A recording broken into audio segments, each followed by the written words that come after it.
Hey my lovelies, I hope you're all safe and well.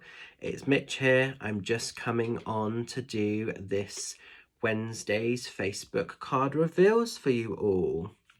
So, if you were drawn to card number 1, we're going into the energies of the Eight of Cups. Now, as I sort of said in my Monday guidance video, this deck is kind of by a collection of artists.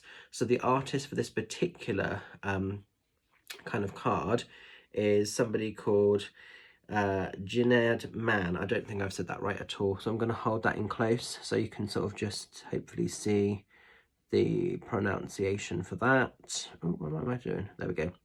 So yeah, but Eight of Cups. So when the Eight of Cups shows, it's basically we're getting to the stage with something where there's completion. Okay, now sometimes this is like natural completion, so sometimes maybe a project has kind of come into fruition and is finished and you've completed it and it's great and you're ready to sort of move on to the next experience, the next thing. This comes in a lot as well when we're choosing to perhaps walk away from something. So we could be walking away from a relationship, a friendship, could be walking away from family members that maybe are not serving us. Sometimes this is walking away from a career that no longer excites you, or some other area of your world. And it's not about anything nasty, it's not about any sort of shouting or screaming or anything like that. It's just this higher kind of emotional consciousness and this higher realization that something is done, something is over, and you're just ready to move forward. So we've almost got this like staircase, and we've got this kind of character that's literally just leaving all of these cups, and they're sort of walking up the staircase and they're ready for a new experience. They're ready for a new adventure. For some people, it is literally like sort of closing off from a way that you used to live your life and sort of stepping into a brand new space and time. So some of you might be closing the doors on the way that your life once was, leaving quite a lot of aspects of your world, and maybe you're starting again, or maybe moving on to the next sort of cycle, the next challenge, the next sort of episode of your life. So it's not always negative, but sometimes it can be perceived as, you know, for your own peace of mind, for your own sanity, you have to walk away from something. So like I say, it could be sort of completion and the natural process of sort of tying up of loose ends of things, which is great if it's coming in that way. Sorry, I've got really itchy nose. I can feel spirit coming in, but I've also still got hay fever. For those that said about using the Vaseline, I have tried that trick. I am doing it and it's helped a little bit. So yeah, walking away from things that no longer serve us and just sort of turning our hand to something a bit more exciting, a bit more rewarding, something that's a bit more truthful. Sometimes as well, it can be little things like just removing people from like social platforms, Facebook, Instagram, people that maybe you once sort of friended or followed that you feel maybe actually are not as genuine or is not as good for you.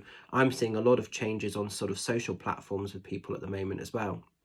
So it could be in those more minor, small ways, but anything that's compromising your general mental health or general well-being, make the changes, do the stuff that works and serves for you, walk the staircase, live your best life, and don't ever apologize for what you've had to sort of put into place. Because this is also about sometimes you've had to put these things into place to stay kind of comfortable with the energies around you. So an interesting card. Now then, as we're moving into card number 2, we're going into the energies of the Seven of Wands. So this card is illustrated by Davine. I can never say these. I'm going to just pull these in close so you can hopefully see the, what's going on here? So you can hopefully see the name here. But with the Seven of Wands, it's a vulnerable time for a lot of us. I think this year is very complicated. A lot of people are struggling with this year for many different sort of reasons, for many different sort of cycles and patterns. And Seven of Wands is showing up and it's not giving up. So it's staying grounded, it's staying balanced, it's getting through a day. Now, for some people, maybe we can't think too much about the next couple of weeks or the next sort of month or the next part of the year. For some of us, maybe we're literally having to take a day at a time. And that's absolutely okay if you're in that energy and if you are doing that. But this, like I say, is about staying grounded, staying balanced. It's not letting the cycles, the demands of life to get the better of you, even if you are feeling a little bit vulnerable, even if you are feeling a little bit overwhelmed. It's almost as well this whole sort of feeling, as I look at this sort of Seven of Wands, there's this real determination to actually sort of succeed. So some of you might be going through a really rough patch, a really sort of heavy time, but there's this inner spirit, there's this inner drive, there's this inner confidence to actually sort of not give up and to stay sort of upright, to stay in control. So it is heavy. There probably is quite a lot of emotional kind of vulnerability going on. Maybe mind games, maybe headspace is a little bit fragile, a little bit scrambled at times. Maybe a lot of you at the moment, if you've been drawn to this card, are feeling a little bit like, oh God, same shit, different day. So look a bit deeper, see your blessings, because they do exist, they are there, even if you feel like sometimes you're getting consumed in a little bit of tunnel vision or just having to really focus on a particular aspect of your life, and maybe it feels like it's taken over slightly. But you can go the distance, you have what's required to stay anchored. So I almost see this card as actually anchoring and sort of, you know, making a point of really grounding and earthing that energy.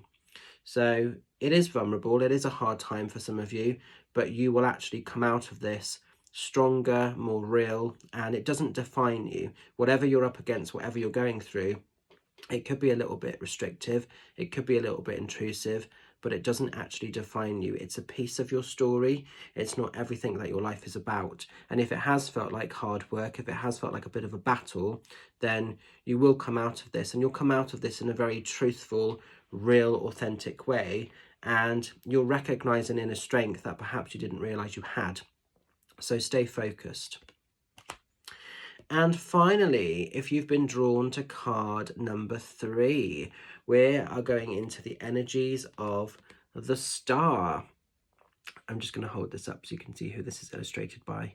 It's by Hannah Fofani, I think that's how you say that one.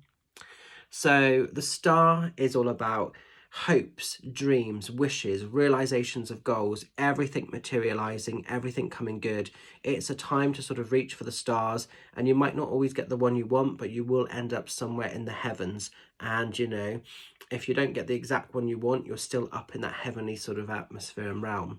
I find it quite interesting that they've used as the pictation of this a merman, because, you know, the star is all about really rare magic, really rare energy, and obviously you don't see too many mermen around, you know. So this is a very sort of independent, this is a very unique magic. It's something that not everybody is going to have access to. It's something that not everybody is going to be able to sort of do. But if you've been drawn to this card, it's a mega important time for your hopes, your dreams, your wishes, your realizations of goals to come into fruition, to materialize, keep manifesting. But it's almost more than manifesting. It's like the energy is there. You are now ready to have the experiences of that, of what you seek, whatever you've been sort of wanting to create, or whatever you've been wanting to sort of, you know, have, however big or small the dreams, the goals, the aspirations are. The Star is there ready to sort of, you know, bring it all into sort of realization. And also what's great with the Star, there's this newfound acceptance, you know, there's this internal acceptance of self. So it's not just the materialistic things that might be going on and happening around you. With the Star, it's like you've got to a point in your life where you've really honored, you've really embraced the shadows. And this is why I feel this mermaid has been sort of hiding in the murky sort of depths of the water. They've almost had to really go through their shadow side of life and maybe heal from quite a lot of that to be sort of reimbursed back into the light. So the Star is very real, it's very authentic. You know, there's a real feeling of higher consciousness that comes in with this. You might feel very connected to your spirit at this time, perhaps more so than you've ever felt before. So spiritual acceptance and spiritual identity also comes in very strong with the essence of the Star. But shine bright, shine your way. Don't feel you have to sort of compare yourself to what anybody else is doing. Like I say, you're in competition with nobody. It's a beautiful, rare gift. It's a beautiful, rare light that you have. And shine brightly, be proud of who you are, and be yourself, because that is 100% your best gift to the world. So, an interesting set of cards. I hope you can make sense of them and their messages. I'm going to leave them with you. Thank you so much to everybody that has been supporting me so far throughout 2024. I am now going to go and have a little bit of a off-grid holiday. So from this Saturday, I am over in Wells, as in over the bridge. And I'm going to be in a lovely little kind of cabin I was going to say in the woods. It's not really in the woods. It's more in like the sort of field. But it's going to be great. It's going to be really cool. There is a hot tub, so I'm definitely looking forward to that. So I'm going to be off grid now for a week, having a little bit of a holiday. But from the Saturday, back in the business from Tuesday the 18th. So I will look forward to reconnecting with you lovelies there. Just be aware that if you purchase readings with me online, you can still book them in, but just be mindful that none of those will be getting actioned until I'm back in the business. So there's a quote time of 6 days for any online voice record email reads, but they won't be actioned until I'm back in the business. So be mindful that that actually won't kick in until the Tuesday the 18th. So 6 working days from that time, not when you purchased. You can still book tickets for the tour. It would be amazing to see you at one of my shows. So the upcoming show next on the 29th of June is Ilminster. I'm over at the Warehouse Theatre. I did that I did that event last year and it sold out. It was a beautiful night with Spirit. So I really hope that we can sell a few more tickets and create a similar experience this time. But all the tour dates are on there, so pop over to the website and you can get your tickets booked. With Ilminster as well, you do have to do it through the website because it's a theatre. You pick the seats and the numbers of where you want to sort of sit, obviously. So I will leave that with you. Have a beautiful week. Have a great week next week. There'll be no videos, no lives. Like I say, I'm going to be completely off grid, but I will connect with some of you lovelies when I'm back in the business. Tuesday the 18th. So take care, much love, look after yourselves, and I will see you soon. Bye for now.